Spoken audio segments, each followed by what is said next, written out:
aucun indice probant n'a permis, pour le moment, d'éclaircir l'affaire Delphine Jubilard.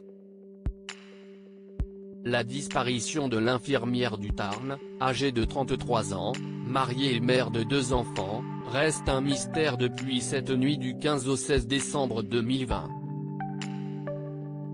CIST d'ailleurs ainsi qu'a été baptisé le documentaire qui revient sur cette enquête complexe sur RMC Story et qui s'appuie notamment sur le travail du grand reporter au service police-justice du journal Le Parisien, Ronan Folgois. Les proches de la jeune femme ont dessiné un portrait peu flatteur de son époux, Cédric Jubilard, actuellement en détention provisoire pour homicide par conjoint à la maison d'arrêt de Toulouse 16 depuis juin 2021. Parmi ceux-ci, il y a son oncle et sa tante, Didier et Elisabeth, qui reviennent sur un repas de famille dans lequel on peut voir son tempérament colérique et provoquant, notamment avec leur fille Elia, 2 ans. La scène s'est déroulée chez l'oncle et la tante de Delphine Jubilard, Didier et Elisabeth, à la fin du mois d'août 2020.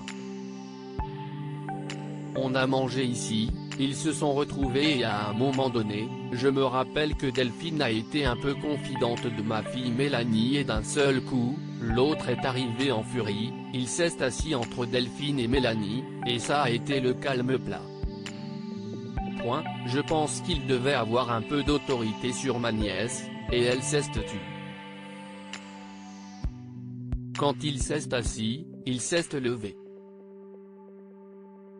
Sa femme poursuit le récit, il a dit bah on part.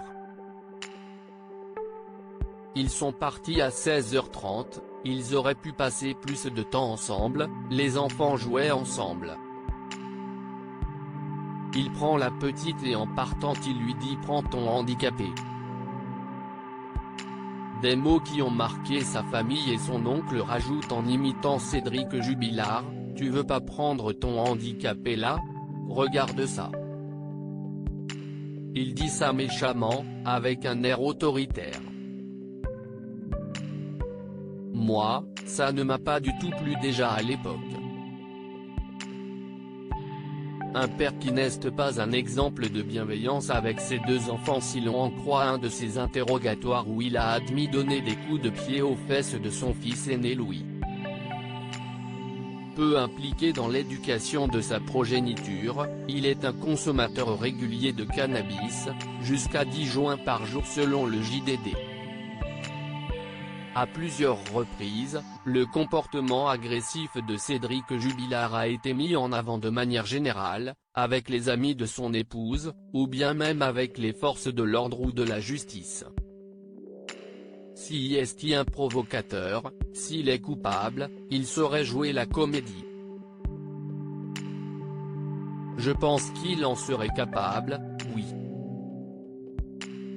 Je sais qu'il peut être assez agressif pour faire ça à sa femme, avait estimé un collègue du plaquiste auprès de BFM TV.